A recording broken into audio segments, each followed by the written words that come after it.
Қайырлы күн, құрметті оқушылар. Білім алаңына қош келдіңдер. Бүгін 8-ші сынып қазақ тілі мен әдебиеті пәні бойынша 13-ші бөлім Қазақстан, Байқоңыр, ғарыш. Бірінші сабақтың тақырыбы Байқоңыр ғарыш айлағы туралы болады. Бүгінгі сабағымыздың оқу мақсаты тыңдалым материалдарының мазмұны негізінде деректерді келтіре отырып, дәлелді жауап беру. Мәтіндердің жанрлық және стильдік ерекшелігін сақтап, интервью жазу. Сабақтың оқу мақсатына негізделген бағалау критерийі. Байқоңыр ғарыш айлағы туралы материалдарының мазмұны негізінде деректер келтіріп, дәлелді жауап береді. Мәтіндерде жанрлық және стильдік ерекшелігін сақтап, интервью жазады. Сөздікпен жұмыс. Балалар, бүгінгі сабақта кездесетін мынадай жаңа сөздермен танысамыз. Ғарыштық, косметический, қазақ ғарышкерлері, казахские космонавты, қазақтың тұңғыш ғарышкері, первый казахский космонавт, ғарышкерлер даярлау орталығы, центр подготовки космонавтов, ұшыру, запустить, шаршы, квадрат, қаһарман, герой, славный, героический. Балалар, Байқоңыр ғарыш айлағы туралы мына ақпаратпен танысамыз. Мұқият тыңдайық. Байқоңыр ғарыш айлағы Қызылорда облысы Қармақшы ауданының аумағында орналасқан.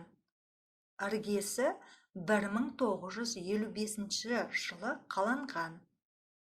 1957 жылы 4 қазанда Байқоңыр ғарыш алаңынан тұңғыш ғарыш ракетасы сәтті ұшырылды.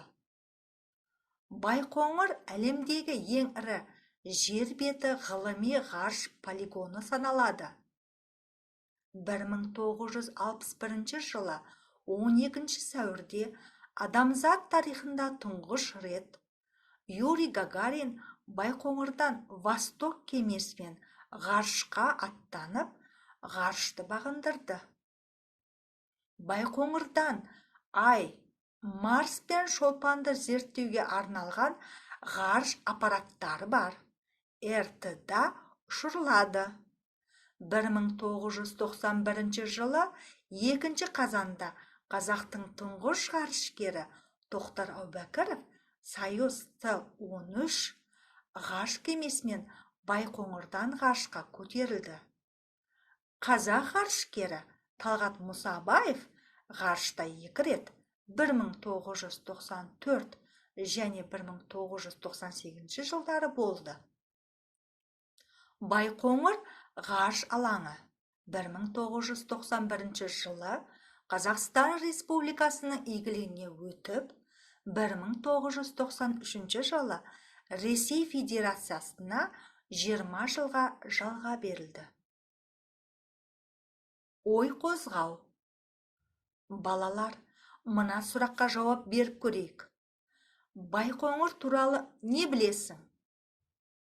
Байқоңырда ракеталарды қай жылдан бастап ұшырылды? Қандай атақты ғарышкерлерді білесің? Сен Байқоңырда болдың ба? Бірінші тапсырма. Байқоңыр туралы диаграмманы толтырыңдар. Тапсырманың дескрипторы.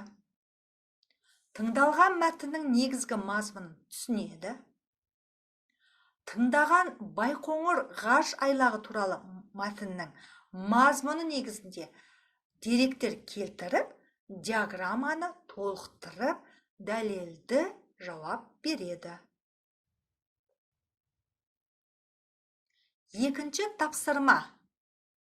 мәтіннің жанрлық және стильдік ерекшеліктерін сақтай отырып, Байқоңыр мақтанышым деген тақырыпта талаптарды негізге ала отырып, эссе жаз.